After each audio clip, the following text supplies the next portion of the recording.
Hello and welcome back. Today I wanted to shoot a review of this, which is the whip accessory or lightsaber whip accessory from LGT Sabers. Now this thing is available from LGT, it's also being sold by Crimson Dawn and pretty much all of the LGT retailers, so you can get it from Outer Rim as well. I got this one directly from LGT on AliExpress. But this is not the first whip accessory that's come to the market like this. In fact, it's the second one that I know of in the saber world. But lightsaber whips are something that have been around for a while, or not lightsaber whips, but light whips, rather. So just to give you a little bit of an update on it, this right here is what's called a bitwhip. Now this is something that's part of the flow arts community. This is something that's used partly as a rope dart and partly as a whip. And quite often when utilizing one of these, you are touching the fibers, which is not friendly to a Star Wars-based mindset where you're not supposed to touch the blade because the blade is supposed to actually be dangerous or some such thing. But this is a bit whip. I have it here in pink, but it could be any other color. The light whip from LGT is a similar creature in terms of just the overall display of it, but what it's doing is it's using what's called side glow fiber optic cable.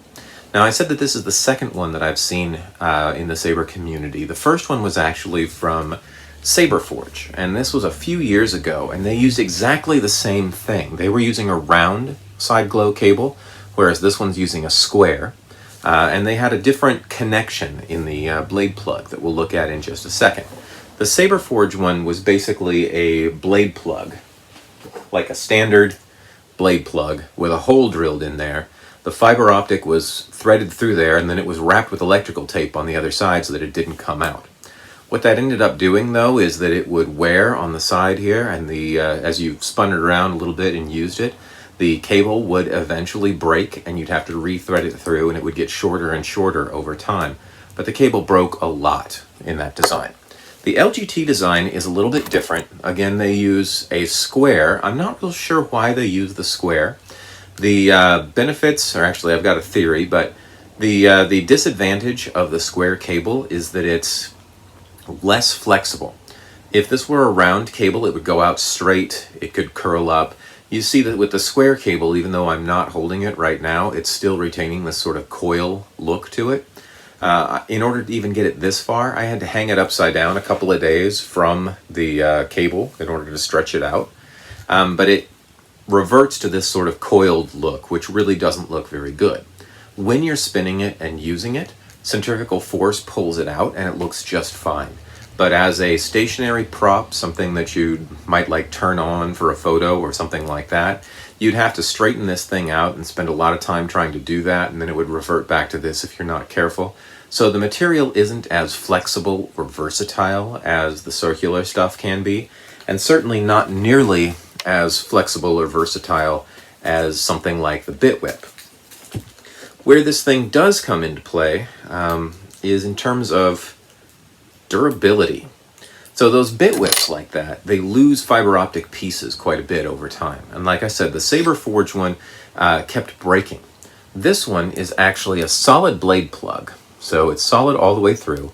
This thing is some kind of dense plastic. And that square is set right in the middle of it with no room on any side. What this ends up being is that there's no wiggle room here in terms of something to wiggle around and cause wear on the fiber optic cable. So this is actually something that I was spinning this around at full speed, and it wasn't really feeling like it was in any danger of breaking or snapping off. I'm sure that it probably could, but it was actually pretty good, and I even threw in a couple of whip crack-like moves, which they specifically tell you not to do with these things, and it stood up and didn't really give me any difficulty. The thing about a fiber optic cable like this, though, is if used in place of a blade, it's not as bright as a blade because you've got all this black that's cutting out your LED. Another interesting thing is if used as a solid color, like red, you see that when it's straight, it goes pretty well to the end. When it curves, it gets a little bit darker through the saber, but by and large, the light does travel down this and diffuse.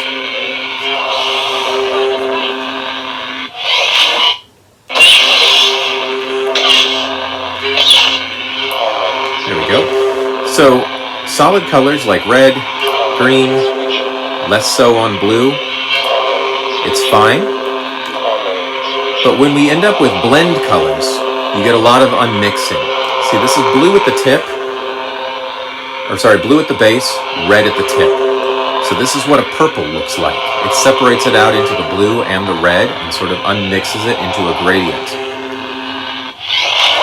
Now, this is something that's actually kind of cool if you like that sort of thing, but if you're going for a solid purple, unless you have a purple LED, you're not going to get it.